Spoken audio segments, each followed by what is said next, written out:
I caught a sour one. I caught a sour blueberry.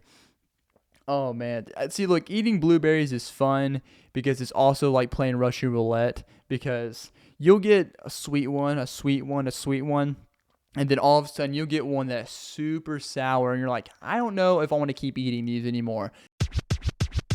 Dawsoniglehart podcast. You are listening to the last Dawsoniglehart. You are listening to the last Dawsoniglehart podcast. What is up, everybody? Welcome to episode 56.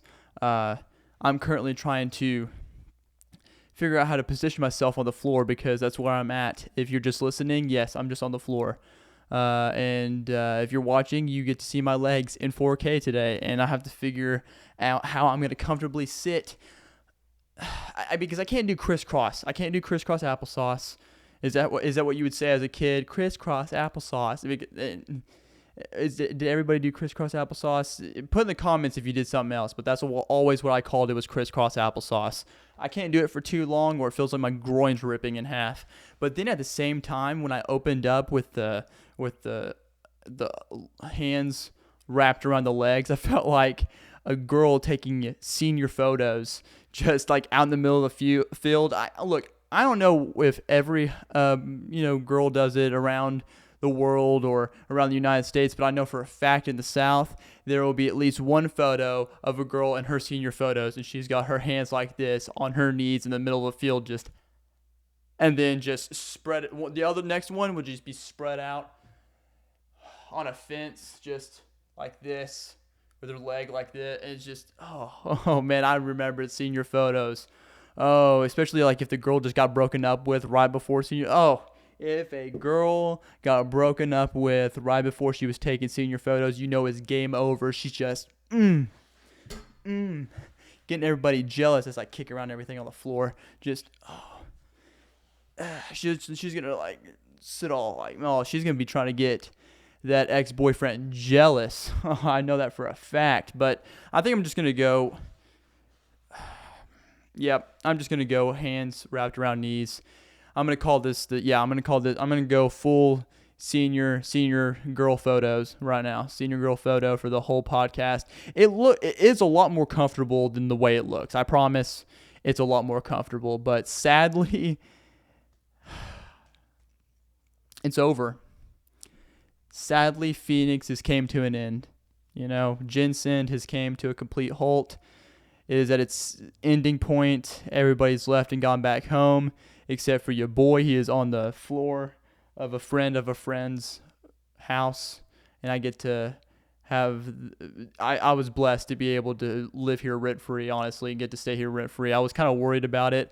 Well, here's why I'm staying here rent-free. First off, okay, the dorm is over.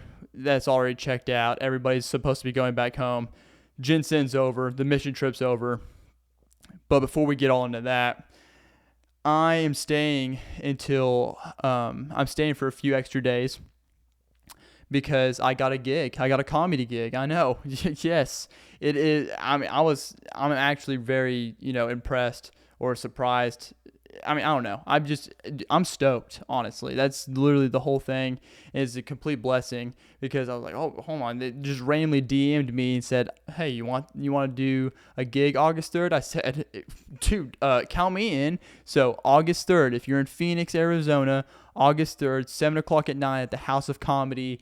Get your tickets. Link in the description of the YouTube channel, of the podcast on Apple Podcasts and Spotify. It should be in the link in the description. Or if you follow me on social media at Iglehart Dawson, you'll find the link to the tickets there. But get your tickets if you're in Phoenix. Come see your boy out at the House of Comedy. But yeah, that's why I'm chilling here. That's why I'm staying. And it was a friend of a friend. And it was the friend that I made during Ginseng. He was one of the assistants to the Ginseng leaders. And we kind of got to talking and stuff, and, he really loves comedy, and I was telling him how I got a gig, and I was like, man, I don't know if I want to spend the extra money to stay someplace for a little bit, but he goes, I can hook you up with a place, and I said, say less, and now I'm here doing the podcast on the floor. Yeah, my southern accent really, I didn't even know I had a southern accent, but it kicked out just then. Dude, in Arizona, Arizona though, I didn't know I had a really thick accent or if I had much of an accent from the South, but some people in Arizona said that I do, mostly because they're from like Chicago area. That's what I've mostly figured out, that there's really a rarity that people are born and raised in Phoenix. It's mostly people that just come in from Chicago area. So I have been told that I have a Southern accent, and I now want to die. But no, I mean, I'm from Arkansas, so I guess I do have a little bit of it, but whatever. I don't think I have it that bad. If I do, let me know. I mean, I don't. Now I'm really going to be self-conscious about it. I've never been self-conscious about much of anything, but I'm now. Arizona has made me somewhat self-conscious about my Southern accent that I don't think I have. All right. But the 6 weeks is concluded. It's kind of sad because, you build all those friendships up for 6 weeks, and then now they're back at home doing their thing, and we will probably never see each other ever again. It's kind of like that weird church camp or just go into camp feeling, or if you ever like transferred schools, and it's kind of like that. You just don't know. I mean, I hope to keep in touch with them. That's what I really would like, but also they got their own lives and they're in other parts of the United States. So, but it was a very awesome experience. I wanted to take a little bit of the podcast to talk about one big takeaway that I had from this experience on Jensen. The one big takeaway that I have is you are not alone. That's a very broad thing, but we're about to break it down. You are not alone. Future-wise, everybody doesn't know what they're doing with their future. No one does. Everybody's scared of it. Let's just be honest. Especially my demographic that's listening to this podcast, 18 to 24. That's usually who's listening to this. They don't know what they're doing. I mean, you're watching right now. I know for a fact you're probably in college right now. You're getting some degree, and you still don't know what you're doing with your life. It's fine. I don't even know what I'm doing. But the thing is, though, is people feel like they're alone in this. I even felt some of this. Like, being in the college ministry, I dropped out, and being the only kid that dropped out and still in the college ministry, I was like, I'm kind of like I'm kind of hanging off to the side, like I'm just hanging by a limb kind of thing. It feels kind of weird being a dropout, but in the college ministry. But then I came out here and I started talking with everybody else, and they're in college. A lot of them are in college, but they don't know what they're doing. And then I talked with other people from other, mission groups, and they're planning to drop out of college and stuff because they have no aspirations in college. They have nothing to keep them there. They're just wasting money and wasting time, which I give a round of applause to that because, a lot of people don't figure that out and they just stick with the job that they just don't like. But the fact that you decided to I don't have any passions here or any desires in college, and you took the next step and you dropped out, you know what? Good for you. A lot of people wouldn't, mostly because of parent pressure, or just pressure period. But, and they feel like they have nothing else to lean on. So they're like, oh, well, I might as well do this. But future stress, everybody has it. And it was really cool to be able to get in with a group of people. It was like 13, 14 people, and we were all just talking and hashing it out and just going, look, I don't know what we're doing, but you know what? We're just going to lean on God the whole way. I'm glad there's other people that feel this way, because that's the way Satan tricks you. Satan wants to get in your head and make you think that you're the only one that's going through problems, like someone passing, like a family member passing, or, debt, or can't find a job, or just, I don't know, anything. But any problem that you have, Satan wants you to think that you're the only one that's depressed or the only one that's whatever, and just keep you in this box. And you don't talk to anybody about it. Next thing you know, boom, you're still stuck in it. So you are not alone. That's the biggest thing that I got. It's very awesome. So, and the thing is, though, is it also made me think more into my future of like, okay, so now that I'm kind of processing things, how am I gonna, like the first 3 weeks flew by. It was great. It was awesome. And then all of a sudden, week 4 came around, and I was like, yo, I'm really kind of stressing about what's going on. Like, hey God, what am I going to be doing when I get back? What you going to hook a boy up with? I still don't know the answer to that. I didn't get a direct answer. I guess I'm being on hold right now. But we will check back later and see what's going on in Dawson's life, living every day.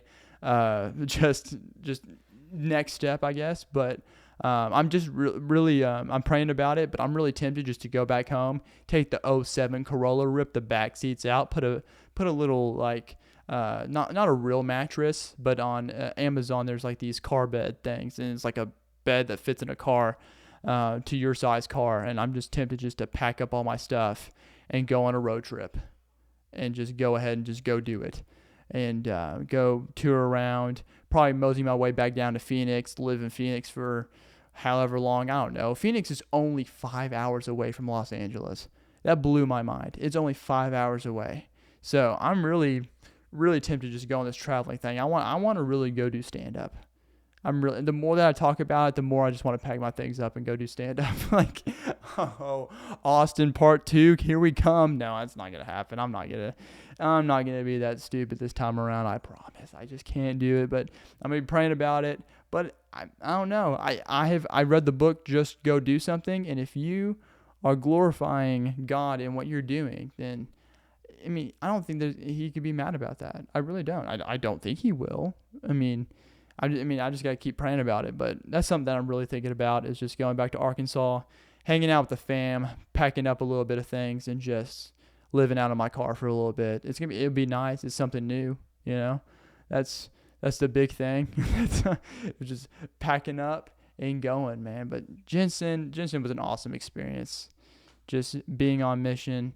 Man, I popped, dude. I don't know if you heard the pop, but I went and popped all my toes.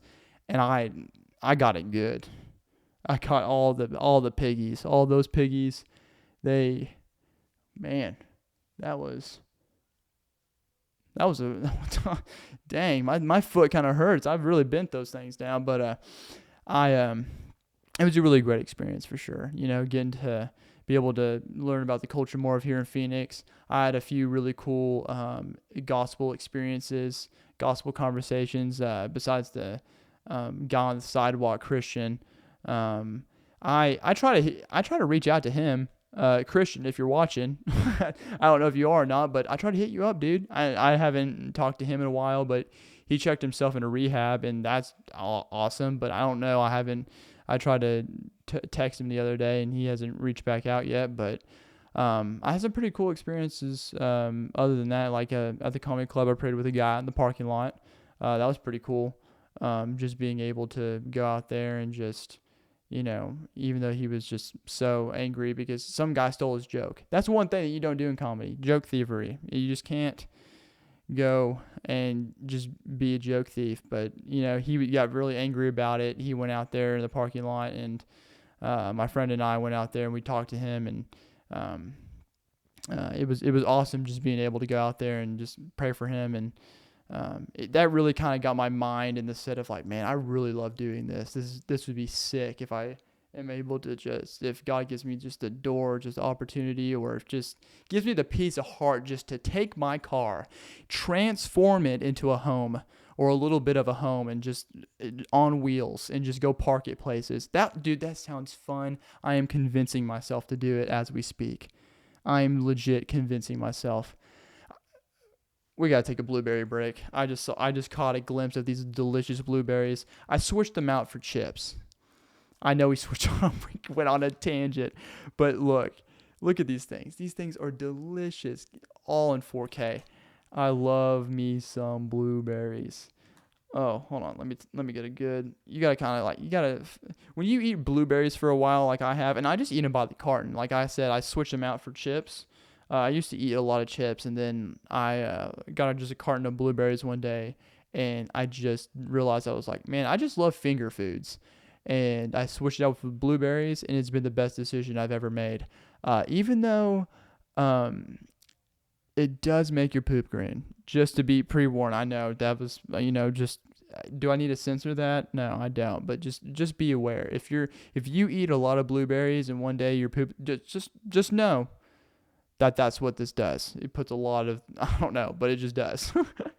Let me see. I got a good handful now, or a little bit.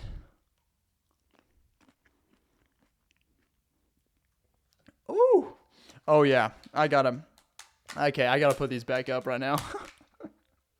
I caught a sour one. I caught a sour blueberry. Oh man. See, look, eating blueberries is fun because it's also like playing Russian roulette, because you'll get a sweet one, a sweet one, a sweet one, and then all of a sudden you'll get one that's super sour and you're like, I don't know if I want to keep eating these anymore. And you're like, hold on a second. Maybe if I just have one more, and then you eat that other one and it's sweet, and then you keep going. It's just an addiction thing. It's just the addictive personality just that I have, that my whole family tree has addictive personality. And I found my addiction is with blueberries. But here's the rule though. If you get 2 sours in a row, you got to put the carton up in the fridge. That's the rule that I have, because you just can't come back from 2 sours in a row. You just can't. It's just like, it just means that you need to take a break from having so many blueberries. It's what it is. You just need to take a break and stop eating them immediately after you have 2 sour ones. That's the rules. I don't make them. Okay, well, I made this one, but it's a good rule to have. It's never failed me when eating blueberries. Gone off on a little bit of a tangent on blueberries, but I also had fun in the ending weeks of shoot. Woo! Now the blueberry's trying to come back and haunt me because I was talking so much smack about it. There we go. If you haven't been paying attention to my Instagram about me posting about the little collage that I made, it was like a 1-minute little reel of me shooting the t-shirt cannon in the park. Go watch it. Link in the description. Go watch it. It was absolutely fun. It was a great time. That was the biggest thing that I really loved about Jensen as well, is just being able just to take my hobbies and come down here and just learn how to use them to spread the gospel, because spreading the gospel does not come easy. It's not like you get saved and all of a sudden you're just like, oh man, let's go. I am ready to go spread the gospel. It's going to be the easiest thing in the world. No. It takes effort. You got to learn things, and it's not just like you can go everywhere and do it. Every culture is different.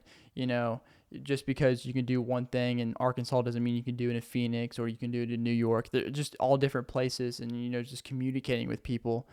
And the biggest thing that I've learned is like, it would seem easy, but sometimes it's not, because sometimes, with churches and stuff, you can get distracted with numbers. I'm not a numbers guy. No one should be a numbers person, but there's a lot of churches that are numbers people. Like, hey, how many butts can we put in the seats in the church? And so when it comes to spreading the gospel, they're like, hey, how many gospel conversations did you have? Oh, hey, how many people did you bring to church? And people get that twisted in their minds, and they think, oh, okay, cool. That is what I need to be doing. So I just need to go up to somebody immediately and go, hey, do you know Jesus? Well, if you don't, I can get. No, that's not how you approach people. No, you have to. Sometimes it takes a lot of time. And I've noticed that with stand-up is like, I love stand-up comedy just because I know each and every one of those guys or girls are just like, they're using laughter as a way to suppress what they're feeling inside. And I know this because I'm in the same exact boat, or I was in the same exact boat.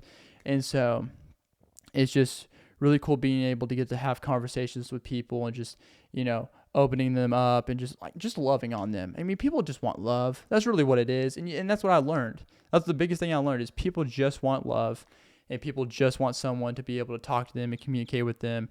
And especially after COVID, like someone coming up and talking, they're just like, oh, we get to have conversations. Like, let's go. And so it was awesome to be able to have those experiences, and just bring the hobbies to here, and just be able just to, I don't know, just take, I mean, I made 100 gospel t-shirts, And I still have a few, as you can tell right here, I still have a few of them left. I'm just going to take them to the comedy show. At the very end, I'm just going to be like, hey, here you go. Here's some of the shirts, whatever. You go take them take them. They're all for free. They're going to be all for free. That's literally the whole point of me making all these was for free. And that's all I wanted to do with them, was just to make them and just give them out. And so I still have a ton of them, and I'm just going to throw them out in the crowd. I'm going to throw at least 2. I don't know if I'm allowed to, but I want to. I want to throw at least 2. I just want to, if it would feel cool to throw a custom t-shirt out in the crowd at somebody. Like, come on, I got to get that on there. That would be sick. But I took the t-shirt cannon out to the park, and it was just awesome being able to see the smiles on kids' faces, shooting it across the pond. You'll see all that stuff in the video, but I did catch a glimpse of Jehovah's Witnesses over there. Those people, I'll be honest, they're weird. I'll just look, okay? I'm just gonna put that out there. They are, okay? You can't tell me that a bunch of girls just with these dresses on, standing by this shelf with all these little different pamphlets on it with an iPad. You don't think that just is strange to be at a park and that's all you do is just stand there, and then when someone's randomly just walking by, you just grab their arm. Like that's what they be doing. But someone told me like, hey, I bet you wouldn't go over to the Jehovah's Witness and ask if they would catch a t-shirt. I was like, are you kidding me? I've never, talked to one of them before. So, I'm definitely going to go up there. Do you know who I am? I am going to go over there and ask them if they would like to catch a t-shirt. So I went up to go ask one of the Jehovah's Witnesses to catch a t-shirt, and they were not down. They were not at all. My friend was predicted right. They definitely declined the offer, but then they quickly swung it around to trying to see where my faith was, see where I was at. And I was like, I knew this was going to happen. So I was like, okay, I'm trying to figure out how to get out of this conversation as soon as possible, because all I wanted to do was shoot a t-shirt. I didn't want to have a 15-minute conversation that was going to go nowhere, because I'm not going to go and join their cult or whatever. Look, it is, okay? They don't believe that Jesus is the Son of God, okay? They don't believe Jesus is God or any of that. They don't believe he's part of the Trinity, and it's weird. It's some weird stuff. So and they try to say they're Christians, but like that's literally the biggest thing in Christianity, okay? And I'm just trying to get out of the awkward situation and conversation, but they kept on trying to throw me this pamphlet. I don't know. Oh no. Oh, I gotta put this light back up. Wait a second. This is not gonna. There we go. Okay. Does the light look good? I think. You know what?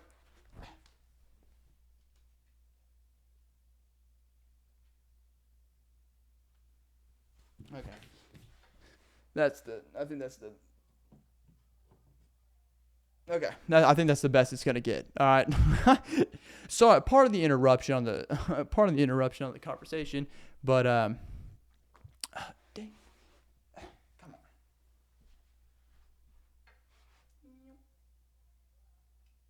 There we go. See, there you go.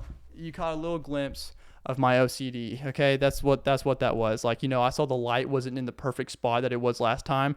So then you just witnessed me just go over there multiple times to just try to figure this out. Okay, there we go. What was that? A wasted minute and 30 seconds. That's what I'm talking about. Anyway, where was I? Okay, Jehovah's Witness. They handed me this little. They kept on pushing this to me, and they were trying to explain to me to go to their seminar, which is pursue peace. That's their big thing, I guess, in the 2022 conviction. Can I speak today? Convention of Jehovah's Witness. program highlights. You got Friday session. What do you got Friday session at the Jehovah's Witness? We got learn how to love leads to inner peace, at peace with others. See why Bible's advice for marriage mates, parents, and children can be called the roadmap to family peace. Say what? Oh man, you think Friday's good and spectacular? Wait until you got Saturday sessions. Is it possible to enjoy peace if you suffer from illness, economic problems, natural disasters, or other difficulties? Watch an uplifting video that shows what people around the world are doing to enjoy peace. Uh-huh. And then, oh man, we got a kicker. We got a 3-day weekend, Sunday sessions. Can we really become God's friends? Is friendship with God automatic, or is it something required for us? Here are the answers to those questions in the Bible-based talk, Friendship with God. How possible? With Jesus. All of this is with Jesus. You want to pursue peace? The easiest way to pursue peace, look, here's the thing. You don't even have to go to a convention, all right? You don't even have to go spend 3 days. I don't even know how long these things are. Friday, Saturday, and a Sunday. No, you don't even have to spend 3 days to realize that the only way that you're going to find peace is through Jesus Christ. Let me get a round of applause for that one. Oh, amen. Amen. Oh, man, but the Jehovah's Witness, man, sometimes you don't know how to respond to them. I don't know how to respond to them just yet, okay? It's just weird, you know? They just kind of like are there. I've never met one before. That was the first time I ever had an encounter. But this is what I found out. I did some research. So you want to know how to automatically just stop having conversation with Jehovah's Witness. This is the easiest way to do it. Start singing happy birthday. Oh, yes, just start going, happy birthday to you. Happy birthday to you. Happy birthday, Jehovah's Witness. Happy birthday to you. Do that, and they will not know what to do. I promise you, they will start melting like the Wicked Witch of the West. Just, no, we're not supposed to celebrate birthdays. Don't bring it up. No. I don't know how old I am because I never celebrated a birthday. Oh, no. Oh, I'm melting. Please stop singing the birthday song. No. And they will die. I don't know if that's true or not. I haven't tested that theory out, but they don't celebrate birthdays. You have reached the intermission of episode 56. And in dedication of reaching halfway, I have unbuttoned my button up halfway for that, and this would be the perfect time for you to also grab something to eat if you need that, or to hydrate yourself. Also to like, subscribe, and even comment on this podcast. And once again, thank you for listening to episode 56. We will be continuing shortly. Now, Mormons, that's how we're switching this up. We're going straight from Jehovah's Witness to Mormons now, because they're another group that makes up a lot of Arizona. And I've realized going on Ginseng that I have now wanted to research a lot of these other religions and how they correlate to Christianity. I should be doing that anyways, but I kind of did a little bit of it, but I don't know. I kind of want to really dive deep and go in depth. Okay, so I know Mormons right off the bat. Everybody knows bicycles. Now, my curiosity at the very beginning is like when there's a Mormon in training, and do they have a shirt on that says Mormon in training, or do they have like a very distinctive thing from the other Mormons, like training wheels? I had to look it up. I couldn't find anything on it. Oh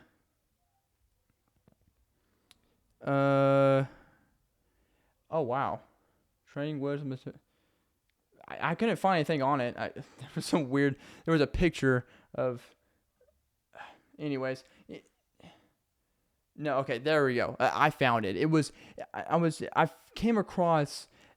Someone asked, can Mormons ride motorbikes? And I was like, that's a very interesting thing. And apparently they can't. That's against the rules. But that's kind of a shame, because that would be a lot faster. You get things done, like just immediately if you rode a motorcycle. And how sick would that be? You just see a Mormon on a Kawasaki, just throwing out letters or whatever they hand out, and he's just like, he pulls his helmet off and everybody's like, who is that? And they're like, that's the Mormons. Like those, like, the scenes in the movies where like the hot guy gets a sick bike and you just, it's just a Mormon on a Kawasaki pulls up. Oh, he takes, oh my gosh, that's Mormon? That's a Latter-day Saint? Oh my God, I didn't know they were so gorgeous.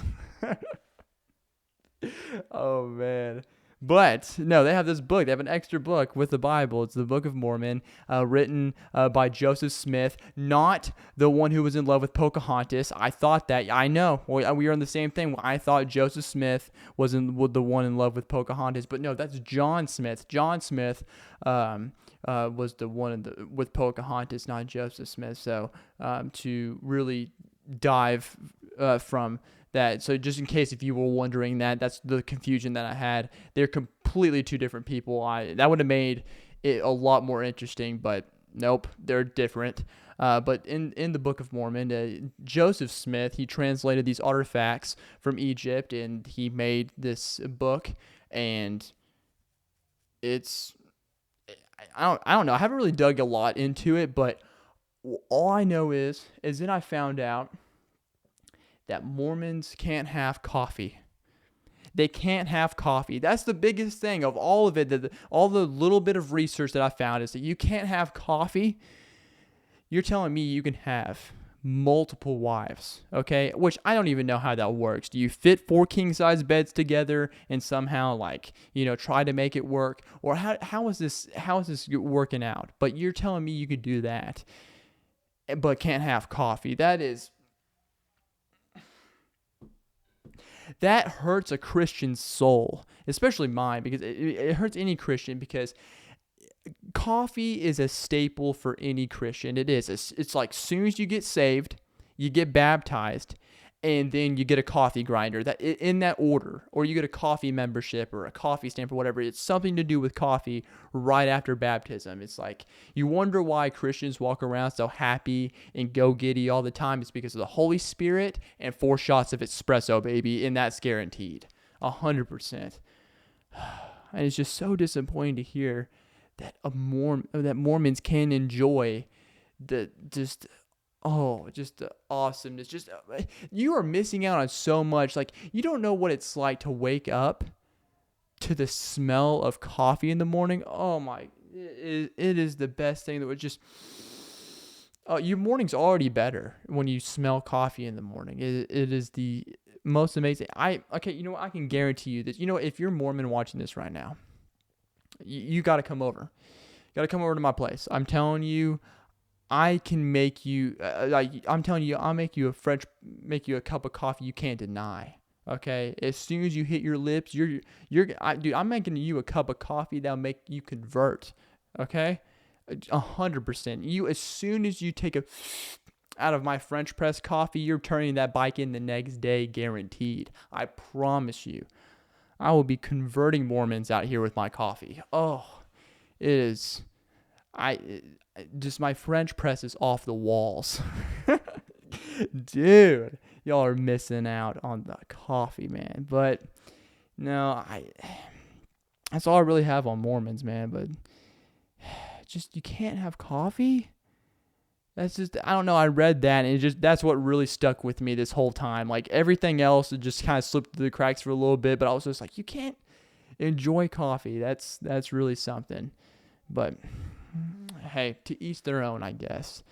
But really, hey, hit me up, Mormons, if you want to low key come over to my place. You don't have to tell any of your friends. Either just come on over. Yeah, hey, look, I'll hook you up. I'll hook you up with. You want some Arabic? I got some of that Colombian.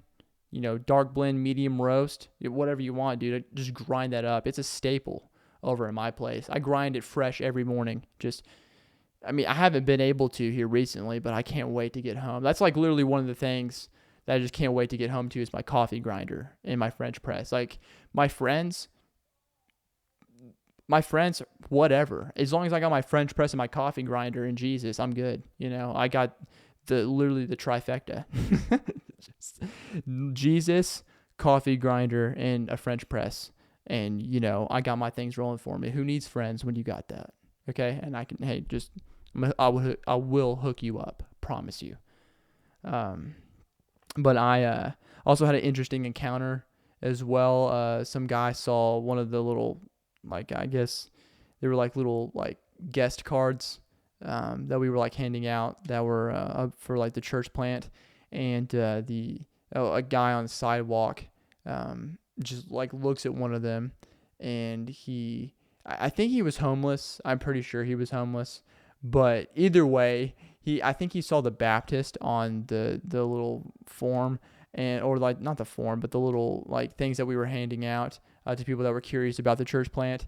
And he looked at him and he saw the word Baptist on it because it was a Baptist church. And he looked at me and he goes, or looks at me in the group and goes, "Screw Baptist, go Catholic." Exactly like that. He goes, "Screw Baptist, go Catholic." And just way more aggressive than that. And just started cussing and just hollering and just, he went on a tangent about the Pilgrims and the Mayflower. And I was like, I don't know where you're going on with that, but screw Baptist, go Catholic. I was like, what is this? I don't know what this division is. Why do we have so much division? I don't understand. Okay, awesome. You go and you confess your sins to a guy in a box that dresses up as a pimped out wizard, and he waves incense around. I guess. I mean, that's cool. I don't know. Do your thing, dude. I guess. Fine. I don't know what's up with all this division, man. Okay, especially with Christianity.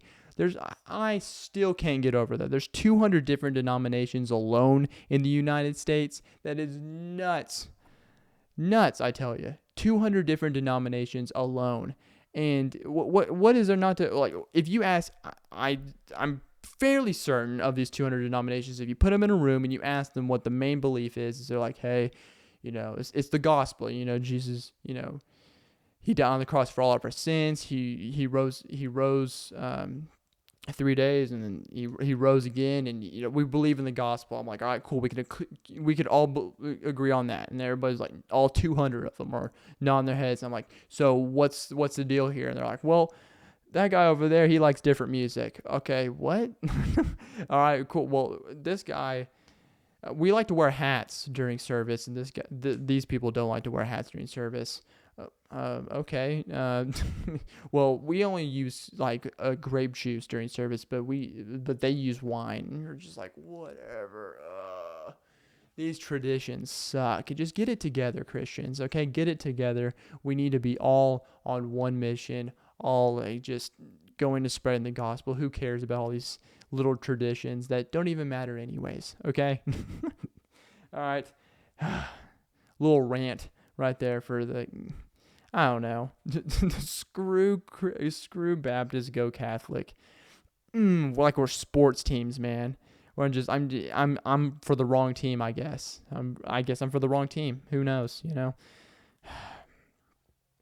I really want a cup of coffee right now.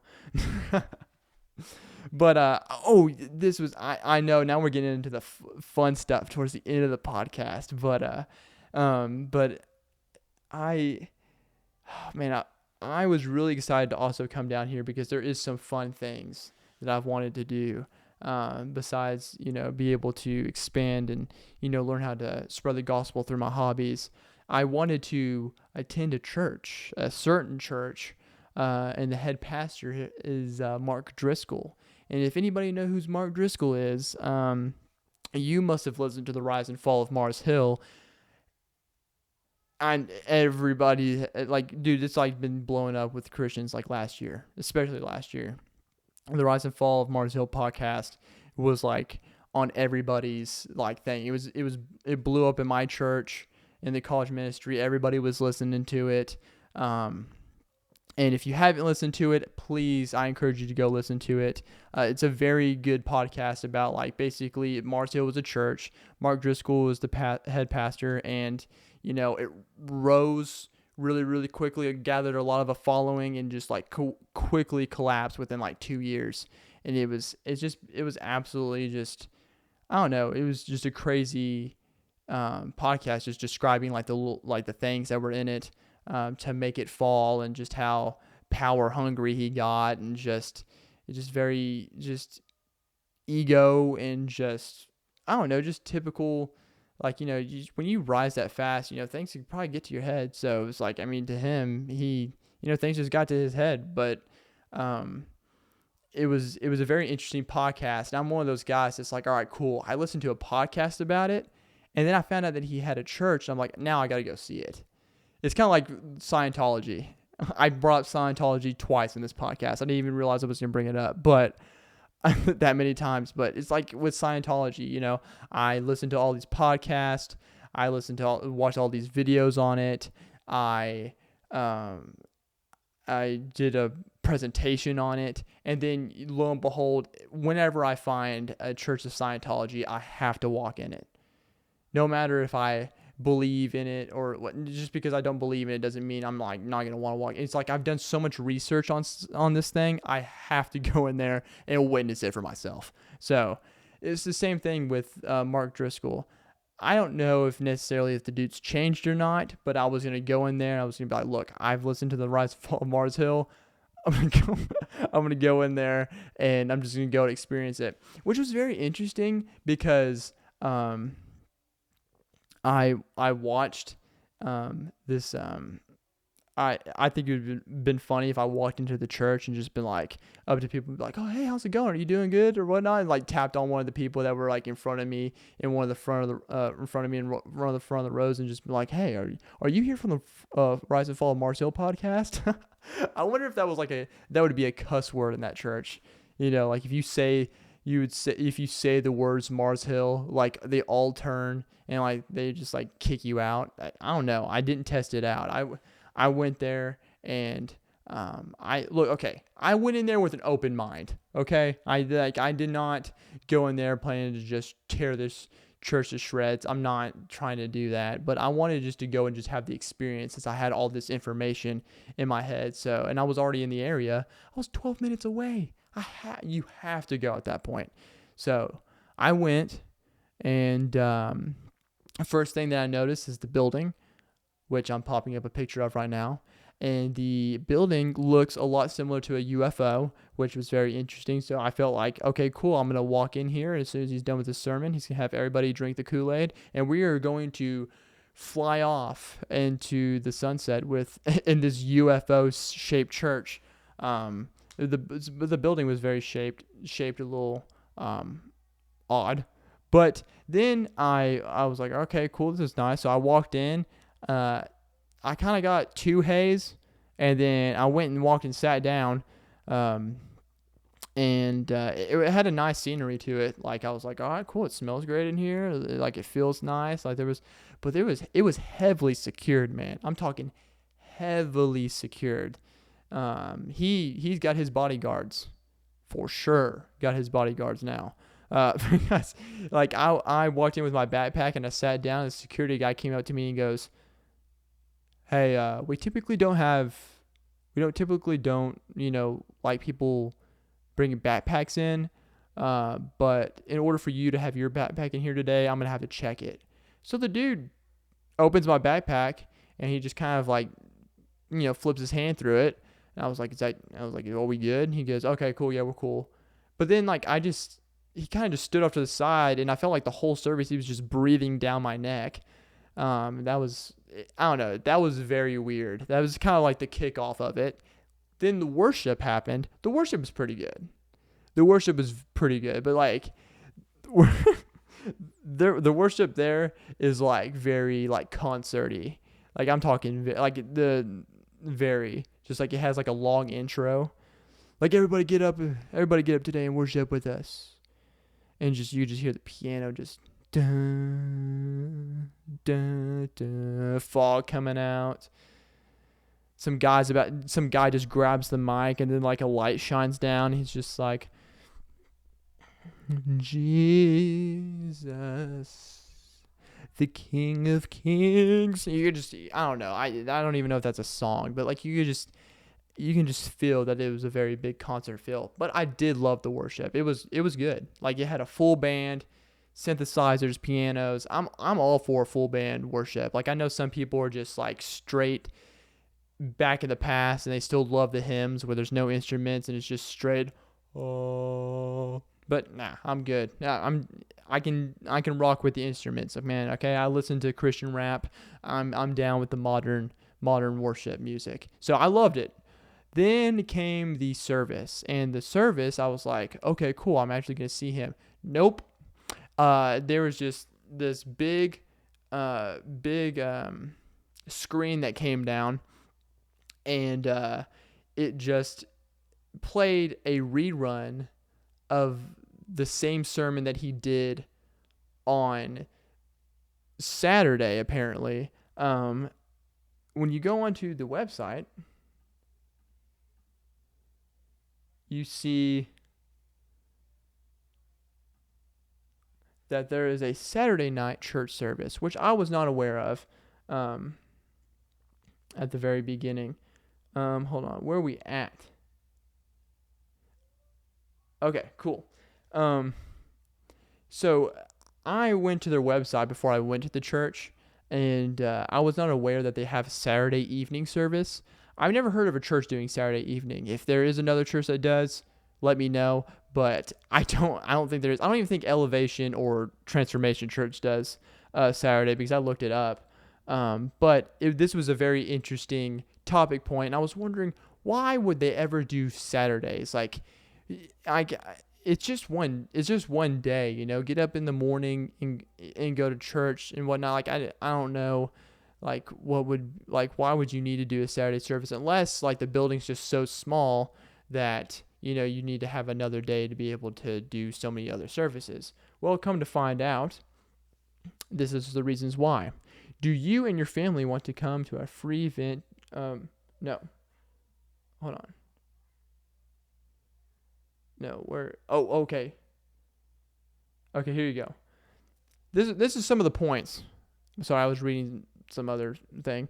These are some of the points of why there's Saturday service. Want to be among the first to hear the sermon each week? Join us on Saturdays to hear it live from Pastor Mark. And there's an incredible worship before the sermon, and after the sermon. So that's the first point, which is very intriguing. Yes, you want to be the first one to hear the sermon? Yeah, I want to be the first one. Okay, cool. Want to sleep in on Saturday and Sunday? You can attend church on Saturday as a family and not worry about getting the kids ready early on Sunday. What? No way. So you want to be lazy? Come on Saturday. Sports fan, catch all the NFL games on Sunday by attending the church on Saturday. Oh, well, let's go, baby. Dude, I bought that red zone, baby, that NFL ticket. Let's go. Dude, I'm going to Trinity Church. I'm part of that church now, baby. I'm signing up, getting a membership, because there's sports. I got to read that again. Sports fan, catch all the NFL games on Sunday by attending church on Saturday. Wow. Like, here's the thing, though. Realistically, how many games are you going to miss if you just go to church on Sunday? I'm fairly certain if you make it to the 9 o'clock service, you're not going to miss any games, because I don't even think the games start before until you get home. And what, you're going to miss like like half the first quarter maybe at most? You can't miss half? You can't record it? Oh, and here's the other big kicker. We'll have food trucks and increased shade structures and misters to stay cool and grab a bite to eat after the service. Oh, how nice. Kids can play on water slides while you meet other families with kids around the same age. Okay, they had huge water slides, man. I felt like I was at a water park. I didn't go back there, but I literally just glanced and I saw these ginormous water slides. I was like, this is insane. Well, it was just funny to me that the sports thing and the sleeping in really got me. Then you go to About Us, and I'm trying to see leadership. This is where it got me. First off, he doesn't have anything really. I don't think he has. Yeah, he doesn't have anything in here about Mars Hill in his about page. And then on top of it, you scroll down. There's a pastor of fun. Let me look at this. Let me look at this guy. Where's he at? Come on. There's I think it's called Pastor of Fun. You got to bear with me. Executive worship. Pastor of Fun. Legit. He is the pastor of fun.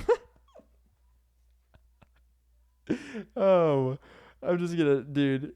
He's been serving at Trinity since his inception and now has the honor and joy of pastoring kids, junior interns, and interns.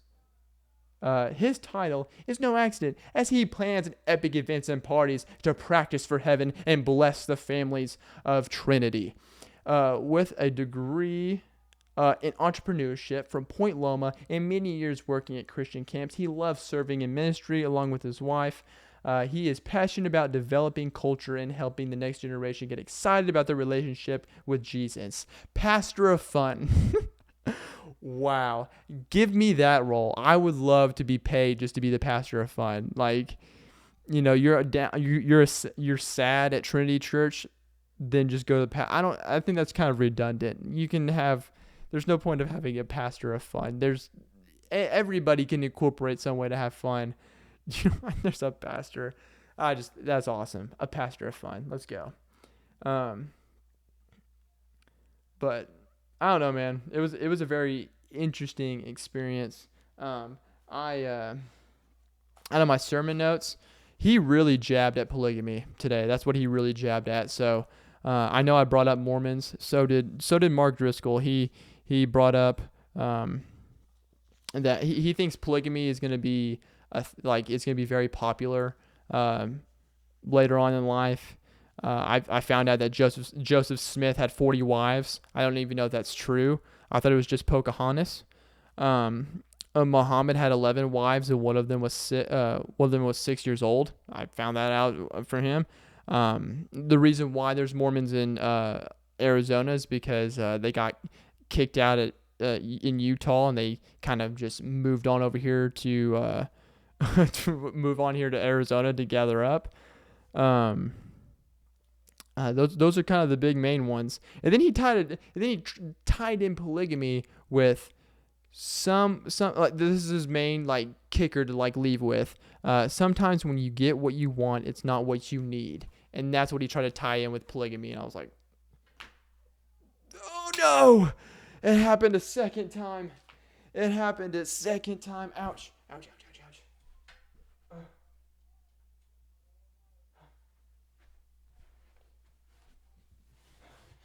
We can't have that keep on happening, man. We can't let that keep on happening. Oh boy.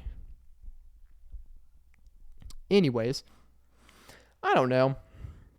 I'm not like big on like the whole like, condemning a pastor and, trying to make him look bad, because I know there's those YouTubers that are like out there and they're just out there to try to make pastors look bad.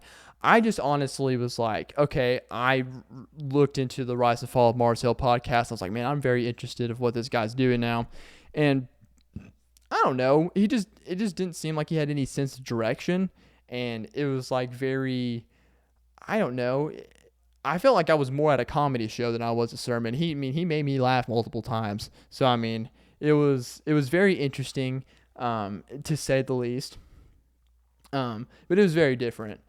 For sure. Was it worth it? Oh yeah, it made the Rise and Fall of Mars Hill podcast like click even more. So please go listen to that podcast. It was very interesting. It was a very good podcast. I encourage it wholeheartedly. We can click out of that now.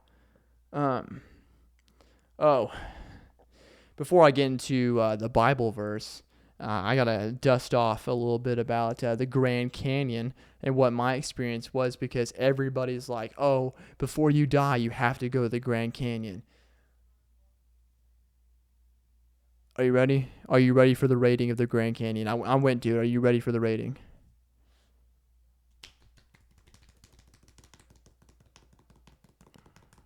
I promise I'm just slapping my legs. That's all it is. Boom. Grand Canyon was okay. It wasn't the best. It wasn't the worst. It was just okay. Because if you only take a one-day trip out to the Grand Canyon, you can't really get the full experience. You're kind of just walking around it. And for the first 5 to 10 minutes, you're like, okay, this is pretty dope. And then afterwards, you're like, it's just a hole in the ground. I mean, but it's not what other people make it to believe. They're not like, oh my gosh, it was the most. I cried for hours as I sat on the edge of the Grand Canyon as I just like, oh my gosh, like this is I don't know. It's not like that. I think the reviews are a little bit dramatic. Okay, but definitely worth seeing for sure. You have to see it at least. I feel like the Grand Canyon is worth seeing at least once. But at least plan a few day trip out there and not just go on a 1 day trip. Because I went on a 1 day trip and it felt kind of like, oh, I wasn't there for long enough to really kind of like get the full experience. But definitely worth it. I would definitely recommend it. Oh, the Bible verse that I have for y'all today. We're going to flip on over. Okay, this corner is just not working out for me as it is for movement. But we are going to flip on over to Proverbs 3. Oh, come on. Come on, Dawson. We got Psalms, Proverbs. Usually I have it marked, but you know what? I'm very behind today. Proverbs 3, 5 through 8. This Bible verse was given to me, or not given to me, but it was recommended to me by my mentor, and he recommended me this verse because I was kind of flipping out. Week 3, after week 3, going into week 4, I was kind of flipping out about what the future holds for me. And I kind of just prayed over and meditated on this verse and just kind of just gave all of it to the Lord. It was just like, hey, like whatever my future holds, man, like you know better than I do. I have these desires.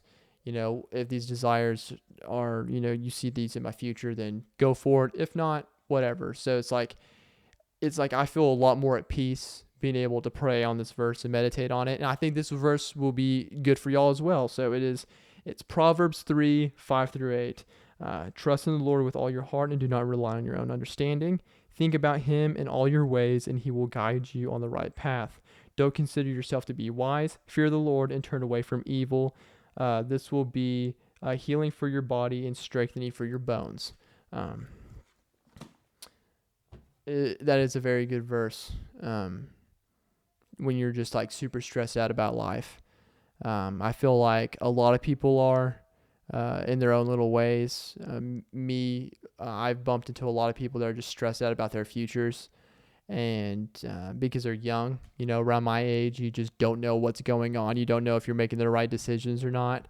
But, the biggest thing is that, even in the mix of all the confusion, God's going to give you comfort and he's going to guide you on the right path no matter what. And I honestly can't wait to see where God takes me on this journey. And it's really cool because like, if I honestly go home and I go to my 07 Corolla and I just take that back seat out and I trick it out to be livable and I go travel, it gives me the chance where I am literally just relying on the Lord the whole entire time with comfort. Well, I'm not going to be having comfort, but just like relying on the Lord and leaning on him for, safety. Just, I don't know, I'll be relying on him for everything because I'll be living out of my car and just going and doing stand-up and whatnot and absolutely just like relying on him the whole time. And I think that would be a really cool experience, but we will see and we'll find out on another episode. But thank you so much for listening to episode 56 of the Last I Go Heart podcast. If you made it this far, I just want to, just thank y'all for listening. Make sure to like, subscribe, follow me on my social medias, which will be linked in the description. Also, feel free to donate. It's down in the description as well. But, love you guys. I am in this corner. Is getting kind of hot. But this is the conclusion of episode 56, baby. Y'all go be great, man. My southern accent stuck out again. It is what it is. But come out August 3rd. I will be at the House of Comedy. August 3rd, 7 o'clock, Phoenix, Arizona. If you are here, get your tickets. Link in description. See y'all next week. See y'all sometime next week, next episode. Bye. See, I'm not good at goodbyes. I have separation anxiety. Glehart podcast. You are listening to the last Glehart. You are listening to the last Glehart podcast.